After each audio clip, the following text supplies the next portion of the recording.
मेरा नाम है मेहरुन्निशा।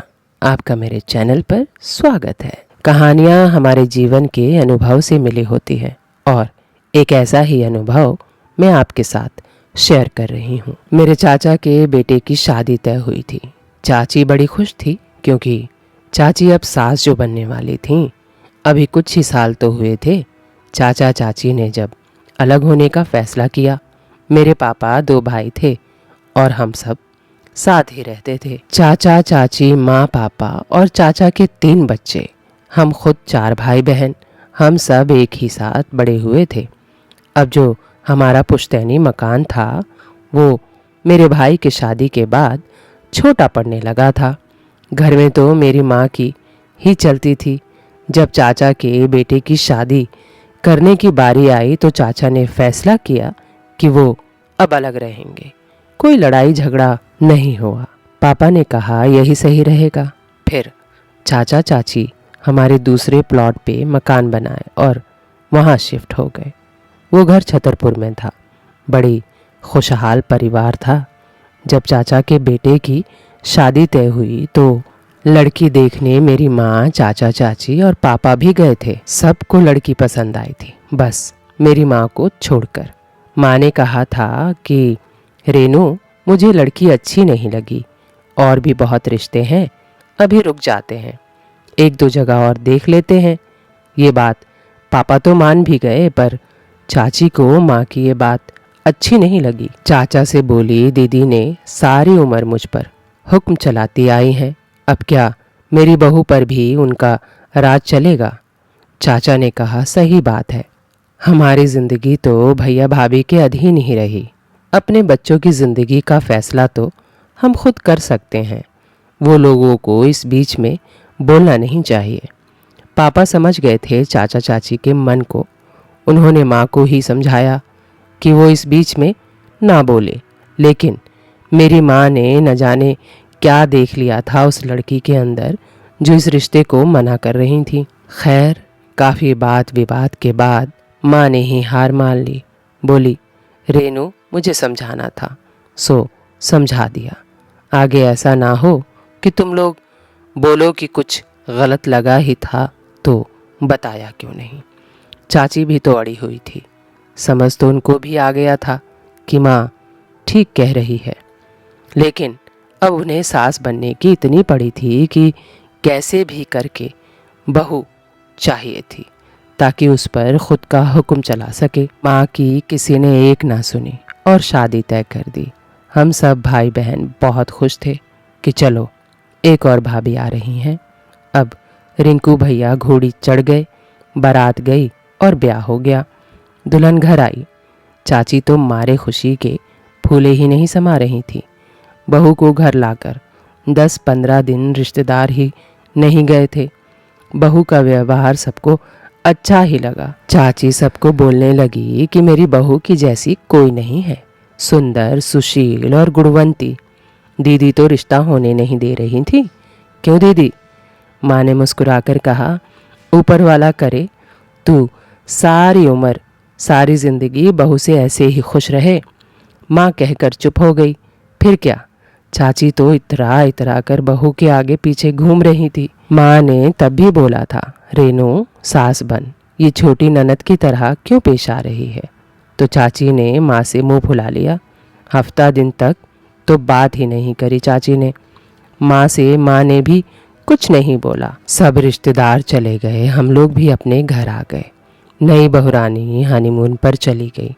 रिंकू भैया बड़ी अच्छी जॉब, अच्छी पोस्ट पर थे। सैलरी भी बहुत अच्छी थी और बड़े ही शांत मिजाज के थे, आज्ञाकारी, सबकी सुनते थे। इसीलिए तो जो माँ बाप ने उनके लिए चुना उसी पे राज़ी हो गए, वरना इतने बुलंद, खूबसूरत, हसीन जवान को क्या रिश्तों की कमी होती? खैर, रिंकू भैया अपनी नई दुल्हन शीतल के साथ हनीमून से वापस आए तो नई दुल्हन रिंकू भैया से थोड़ा नाराज़ थी, ठीक से बात नहीं कर रही थी। रिंकू भैया भी थोड़ा नाराज़ दिख रहे थे। ये बात हमें तो तब पता चली जब चाची ने 2-4 दिन उनके आने के बाद बताया कि पता नहीं क्यों बेटा बहू आपस में बात नहीं कर रहे हैं। माँ ने कहा, पति पत्नी के आपस की बात होगी, जाने दो, खुद ही ठीक हो जाएंगे। पर वक्त गुजरता जा रहा था, दोनों आपस में बिल्कुल बात नहीं कर रहे थे। रिंकू भैया थोड़े चिड़चिड़े हो गए थे और जब भी चाची कुछ बोलती तो चिल्ला चिल्ला कर जवाब देते। उधर शीतल का रवैया थोड़ा खराब ही था। चाची उसको कोई काम कहती तो काम को तो बिल्कुल हाथ नहीं लगाती।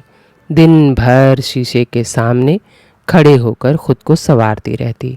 जब भी कोई भी घर का काम होता तो वो नेल पॉलिश लगाने लग जाती और कहती, मेरे हाथ खराब हो जाएंगे, आपको करना है तो आप खुद कर लो, नहीं तो एक और नौकरानी लगाओ, एक नौकरानी से काम नहीं चलेगा। चाची उसकी इस बात पर बड़ी परेशान हो जाती कि अच्छी बहू लेके आई हूँ, सोचा था कि मेरी सेवा करेगी और घर संभालेगी, लेकिन ये तो खुद ही महारानी बन के बैठी रहती है, ना ही किसी काम को हाथ लगाती है और ना ही किसी साफ सफाई का ध्यान रखती है। पूरा दिन बस मुंह साफ कर लेती है और सज सवर कर बैठ जाती है। चाची हर दूसरे दिन अपना दुखड़ा लेकर माँ के पास पहुँच जाती और बताने लगती, शीतल तो ऐसा कर रही है, वैसा कर रही है, मैं तंग आ चुकी हूँ, रिंकू भी कुछ बोलता नहीं है, मुझे तो लगता है दीदी कि उन दोनों के बिस्तर भी अलग हो गए हैं। खैर, माँ को तो मौका मिल गया हो जैसे। माँ ने कहा, मैंने तो पहले ही कहा था कि लड़की घर संभालने वाली नहीं है, लेकिन तूने मेरी एक ना सुनी, अब भुगत।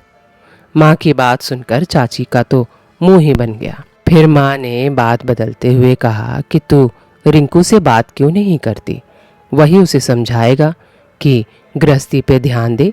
चाची बोली, मैंने उसको समझाया, बोला उसको, लेकिन रिंकू कहता है कि तुम अपनी पसंद से लाई हो तो भुगतो। माँ ने पूछा, क्यों? रिंकू ऐसा क्यों बोल रहा है? रिंकू को अगर वो पसंद नहीं थी तो पहले क्यों नहीं बोला, अब क्यों बोल रहा है? चाची ने कहा, यही तो बात है दीदी कि मैं परेशान हो रही हूँ, ऊपर से शीतल की हाव भाव भी मुझे ठीक नहीं लगते। सारा दिन सज सवर कर या दरवाजे पर खड़ी रहेगी या बाहर बैठी रहेगी। माँ को ये सुनकर बड़ी हैरानी हुई कि ऐसा क्यों करती है वो। रिंकू को बोलो, उसे समझाए, तुम खुद समझाओ, तुम सास हो, उसे तरीका तो तुम ही को सिखाने पड़ेंगे। बोलो उसको, हमारे यहाँ बहुएं ऐसे दरवाजे पे नहीं खड़ी होती, ये तरीका ठीक नहीं है। वक्त गुजरता जा रहा था, शीतल के अंदर कोई बदलाव नहीं आ रहा था। शीतल और भी मोहल्ले के लोगों को बुला बुला कर दरवाजे पे खड़ी होकर बातें किया करती। अब तो रिंकू भैया को मोहल्ले वाले लड़के बोलने लगे थे, भाभी मस्त है भैया, कुछ भी बोलो। कई बार रिंकू भैया मोहल्ले वालों से इस बात पर लड़ भी चुके थे। शीतल भाभी को जैसे कोई फर्क नहीं पड़ता था। जब भी रिंकू भैया इसे डांटते तो वो कहती, मेरा स्वभाव ही इतना अच्छा है, अगर मोहल्ले वालों ने मुझसे दो बातें कर लेते हैं तो आप लोग इतना क्यों परेशान होते हैं। लेकिन मोहल्ले वाले अब बहुत सारी बातें बनाने लगे थे। कहने लगे थे, रिंकू की बहू बड़ी रंगीली है, सारा दिन तो वो लिपस्टिक लगाकर अपने दरवाजे पर ही खड़ी मिलेगी, और हंस देते थे। अब चाचा चाची को भी ये सुनकर शर्म आने लगी थी। वो भी मोहल्ले में झगड़ लिए। रिंकू भैया तो पहले ही इस बात पर लड़ चुके थे। शीतल का सच में ये तरीका अच्छा नहीं था। एक दिन तो शीतल ने हद कर दी। घर में बिना पूछे बिना बताए वो मोहल्ले के एक लड़के के साथ बाजार चली गई। शाम को जब रिंकू भैया घर आए तो चाची रो रो कर बताने लगी कि पूरे मोहल्ले में हमारी नाक कटा दी। मुझे बिना बताए बिना पूछे वो मोहल्ले के एक छिछोरे लड़के के साथ बाजार चली गई और आकर मुझ पर गुस्सा भी हो रही है, क्योंकि मैंने उस लड़के को सबके सामने थप्पड़ मार दिया था। रिंकू भैया को बहुत गुस्सा आया। हालांकि वो बहुत शांत दिमाग के थे, लेकिन उस दिन उन्होंने गुस्सा आया। उन्होंने शीतल भाभी को बुलाया और पूछा, क्या जो माँ कह रही है वो सच है? शीतल ने कहा, हाँ, मैं बाजार गई थी क्योंकि मुझे ज़रूरी सामान लेना था और आप शाम को आते, इसीलिए मुझे इस वक्त जाना पड़ा, तो इसमें कौन सी बड़ी बात हो गई कि मैं किसी के साथ गई या कोई मुझे वहाँ तक छोड़ दिया। वो तो भला हो उस लड़के का कि मुझे बाजार ले भी गया और ले भी आया, लेकिन माँ जी ने अच्छा नहीं किया उसको इतना जलील करके। अब कभी मेरी मदद नहीं करेगा। रिंकू भैया बहुत गुस्सा हुए, बोले तुम्हें इतनी ज़रूरत क्या थी कि मेरे आने तक रुक नहीं सकती थी, और अगर इतनी ही तुम्हें जाने की जिद थी तो माँ को साथ ले जाती। छिछोरे लड़कों के साथ क्यों गई? तुम्हें पता है ना कि वो लोग कितना मजाक बनाते हैं मेरा। हमारी इज्जत है, हम बहुत पुराने लोग हैं यहाँ के। तुमको हमारी इज्जत का ज़रा भी ख्याल नहीं है कि तुम्हें कैसे रहना चाहिए। रिंकू भैया बहुत गुस्से में थे। फिर उन्होंने शीतल भाभी के माँ बाप को बुला लिया। जब उनके माँ बाप आए तो अपनी बेटी को समझाने के बजाय रिंकू भैया समेत चाचा चाची को ही बोलने लगे कि आप लोगों की सोच कितनी छोटी है। मेरी बेटी आज़ाद ख्याल की है, थोड़ी चुलबुली है, तो पड़ोस में लोगों से बात कर लेती है, तो इसका मतलब उस पर लांछन लगाएंगे। ये बात मेरे घर पर जब पहुंची तो पापा और माँ दोनों आ गए। चाची माँ को देखते ही उनके गले लग गई और रोने लगी, कहने लगी हमारी इज्जत खाक में मिल गई। ये देखो हमारी बहू मोहल्ले के लफंगे लड़कों के साथ बाजार में घूम रही है, और खूब ज़ोर ज़ोर से रोने लगी। पड़ोस में चाचा चाची की थू थू हो रही थी कि कैसी बहू लेके आए हैं ये। फिर जब माँ ने बात की तो बात और बिगड़ गई। कहने लगे आप कौन होती हैं बीच में बोलने वाली? अगर हमारी बेटी से आपको कोई दिक्कत है, परेशानी है, उसके आज़ाद ख्याल से अगर आप लोगों को पसंद नहीं है तो हमारी बेटी को डिवोर्स दे सकते हो। ये सुनकर माहौल में सन्नाटा छा गया। कोई माँ बाप अपनी बेटी के लिए ऐसी बातें करता है भला? रिंकू भैया तो वैसे ही बहुत बर्दाश्त कर चुके थे। भैया ने कहा ठीक है, अगर आप लोगों को यही मर्जी है तो मैं दे दूंगा। गर्मा गर्मी में डिवोर्स हो गया। अच्छी खासी मोटी रकम लेकर शीतल भाभी अपने घर को चली गईं। ऐसा लगा जैसे उनको यही तो चाहिए था। कुछ ही महीनों बाद शीतल भाभी उसी आवारा लड़के के साथ मंदिर में शादी करके फिर उसी मोहल्ले में आ गई। इस शर्म और लज्जा के कारण चाचा चाची ने मोहल्ला ही छोड़ दिया, घर किराए पे चढ़ा दिया और जाकर दूसरी जगह बस गए। किराया पापा ले लिया करते थे, चाचा आते ही नहीं थे उस मोहल्ले में। फिर एक दिन पापा ने बताया कि शीतल उसके घर से भी अच्छी खासी रकम लेकर फिर से तलाक लेकर चली गई।